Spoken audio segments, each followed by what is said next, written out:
नमस्कार। प्रांजल ज्ञान गंगा में आप सभी का स्वागत है। कल हमने कथा में परमात्मा का स्वरूप और उनका योगी जनों के द्वारा साक्षात्कार करने की कथा को पढ़ा था। आज हम कथा में संजय का कौरवों की सभा में आकर दुर्योधन को अर्जुन का संदेश सुनाना। वैशंपायन जी कहते हैं, राजन, इस प्रकार भगवान सनत, सुजात और बुद्धिमान विदुर जी के साथ बातचीत करते राजा धृतराष्ट्र को सारी रात बीत गई। प्रातःकाल होते ही देश देशांतरों से आए हुए सब राजा लोग तथा भीष्म, द्रोण, कृप, शल्य, कृतवर्मा, जयद्रथ, अश्वत्थामा, विकर्ण, सोमदत्त, वाल्मीकि, विदुर और युयुत्सु ने महाराज धृतराष्ट्र के साथ तथा दुशासन, चित्रसेन, शकुनी, दुर्मुख, दुशाह, कर्ण, उलूक और विभीषंती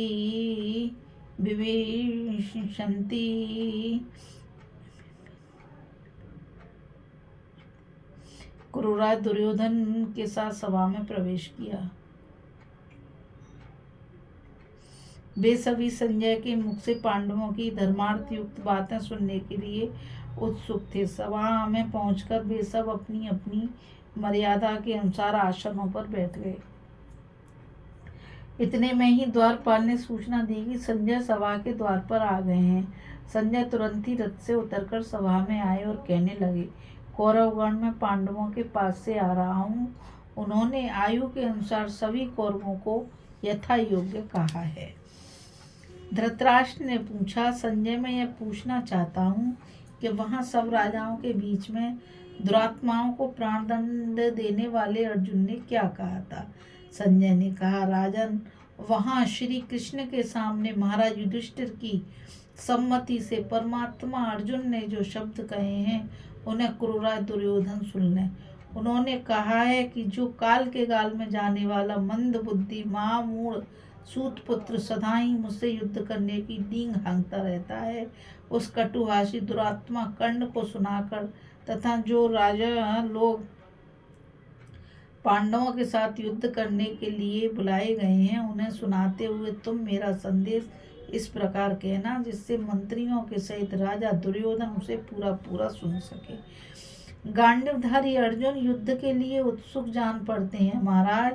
उसने आंखें लाल करके कहा, यदि दुर्योधन महाराज युधिष्ठिर का राज्य छोड़ने के लिए तैयार नहीं है तो अवश्य धृतराष्ट्र के पुत्रों का कोई ऐसा पाप कर्म है जिसका फल उन्हें भोगना बाकी है। यदि दुर्योधन चाहता है कि कौरवों का भीम, अर्जुन, नकुल, सहदेव, श्री कृष्ण, सात्यकी, धृष्टद्युम्न, शिखंडी और अपने संकल्प मास से पृथ्वी एवं आकाश को भस्म कर सकने वाले महाराज युधिष्ठिर के साथ युद्ध हो तो ठीक है। इससे तो पांडवों का सारा मनोरथ पूर्ण हो जाएगा। पांडवों के हित की दृष्टि से आपको संधि करने की कोई आवश्यकता नहीं है, फिर तो युद्ध ही होने दें। महाराज युधिष्ठिर तो नम्रता, सरलता, तप, दम, धर्म, रक्षा और बल इन सभी गुणों से संपन्न हैं। वे बहुत दिनों से अनेक प्रकार के कष्ट उठाते रहने पर भी सत्य ही बोलते हैं तथा आप लोगों के कपट व्यवहारों को सहन करते रहते हैं। किंतु जिस समय वे अपने वर्षों से इकट्ठे हुए अपने क्रोध को कौरवों पर छोड़ेंगे उस समय दुर्योधन को पछताना पड़ेगा। जिस समय दुर्योधन रथ में बैठे हुए गदाधारी भीमसेन को बड़े वेग से क्रोध रूप विश्व उगलते हुए देखेगा उस समय उसे युद्ध करने के लिए अवश्य पश्चाताप होगा। जिस प्रकार फूस की झोंपड़ियों का गांव आग से जलकर खाक हो जाता है, वैसी ही दशा कौरवों की देखकर बिजली मारे हुए खेत के समान अपनी विशाल वाहिनी को नष्ट भ्रष्ट देखकर तथा भीमसेन की शस्त्राग्नि से झुलसकर कितने ही वीरों को धराशायी और कितने ही को भय से भागते देखकर दुर्योधन को युद्ध छोड़ने के लिए जरूर पछताना पड़ेगा।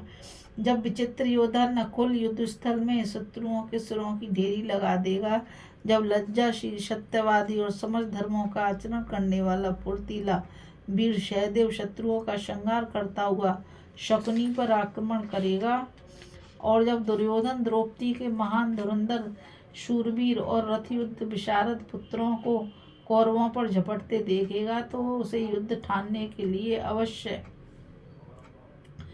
अनुताप होगा तथा अपनी गलती का एहसास भी होगा। अभिमन्यु तो साक्षात श्री कृष्ण के ही समान बली हैं।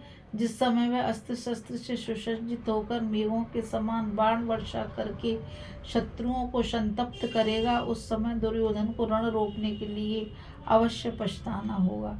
जिस समय वृद्ध महारथी विराट और द्रुपद अपनी अपनी सेनाओं के सहित सुसज्जित होकर सेना सहित धृतराष्ट्र पुत्रों पर दृष्टि डालेंगे, उस समय दुर्योधन को पश्चाताप ही करना पड़ेगा। जब कौरवों में अग्रगण्य संत शिरोमणि महात्मा भीष्म शिखंडी के हाथ से मारे जाएंगे तो मैं सच कहता हूँ मेरे शत्रु नहीं बच सकेंगे, इसमें तुम तनिक भी संदेह ना करना।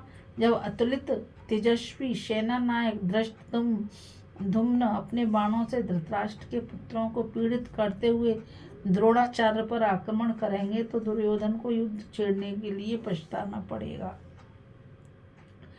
सौमक वंश में श्रेष्ठ महाबली सात्यकी जिस सेना का नेता है, जिसके वेग को शत्रु कभी सह नहीं सकेंगे, तुम दुर्योधन से कहना कि अब तुम राज्य की आशा छोड़ दो, क्योंकि हमने शिनी के पुत्र युद्ध में आदित्य रथी महाबली सात्यकी को अपना सहायक बना लिया है। वह सर्वथा निर्भय और अस्त्र शस्त्र संचालन में पारंगत है। जिस समय दुर्योधन रथ में गांडीव धनुष श्री कृष्ण और उनके दिव्य 5 जन्य शंख घोड़े 2 अक्षय तुणी देवदत्त शंख और मुझको देखेगा, उस समय उसे युद्ध के लिए पछताना ही होगा।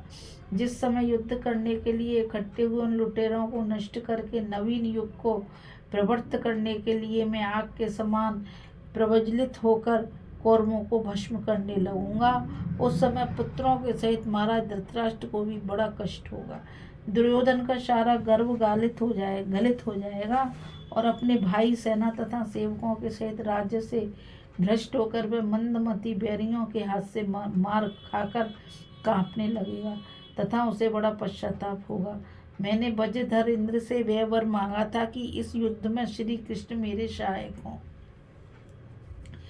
एक दिन पूर्वाह में मैं जप करके बैठा था कि एक ब्राह्मण ने आकर मुझसे कहा, अर्जुन तुम्हें दुष्कर कर्म करना है, अपने शत्रुओं के साथ युद्ध करना है, तुम क्या चाहते हो? उच्च श्रवा घोड़े पर बैठकर वज्र हाथ में लिए इंद्र तुम्हारे शत्रुओं का नाश करते आगे आगे चलें, अथवा सुग्रीवादी घोड़ों से युक्त दिव्य रथ पर बैठे भगवान श्री कृष्ण तुम्हारी रक्षा करते हुए पीछे चलें।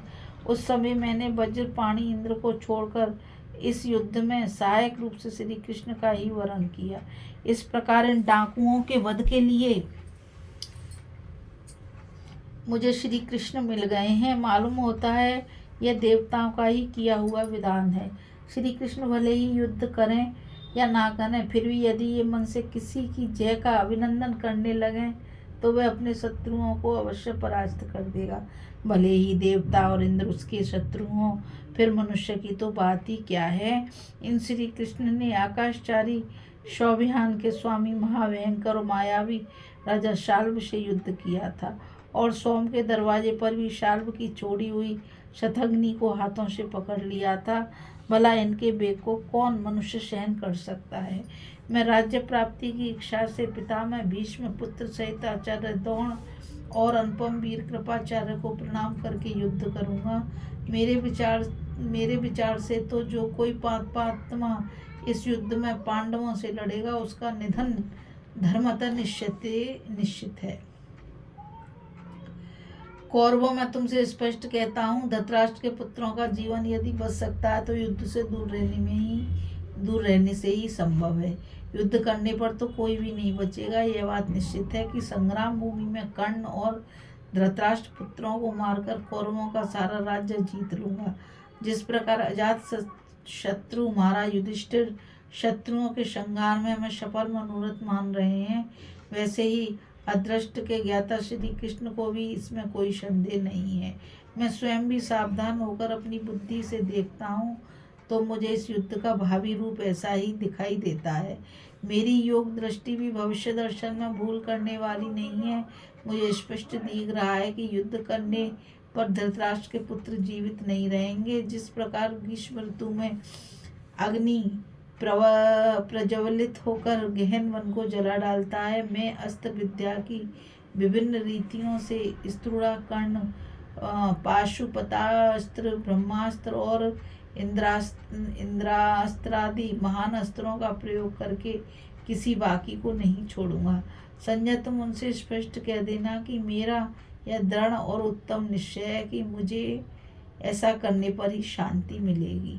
अतः उन्हें वही करना चाहिए जो वृद्ध भीष्म, कृपाचार्य, द्रोण, अश्वत्थामा और बुद्धिमान विदुर जी कहते हैं। वैसा करने पर भी कौरवों का विनाश नहीं होगा और कौरव जीवित रह पाएंगे। इस कथा में बस इतना ही। अभी हम कथा में संजय का कौरवों की सभा में आकर दुर्योधन को अर्जुन का संदेश सुनाने की कथा को पढ़ रहे थे। कल हम कथा में कर्ण, भीष्म और द्रोण की सम्मति तथा संजय द्वारा पांडव पक्ष के वीरों का वर्णन की कथा को पढ़ेंगे। मुझ गीता रावत को आज्ञा दीजिए और मैं आप सभी से यही कहना चाहूँगी कि इस चैनल को ज़्यादा से ज़्यादा लाइक, शेयर और सब्सक्राइब कीजिए ताकि ये अमूल्य ज्ञान अधिक से अधिक लोगों तक पहुँच सके। राधे राधे, जय श्री कृष्णा, नमस्कार।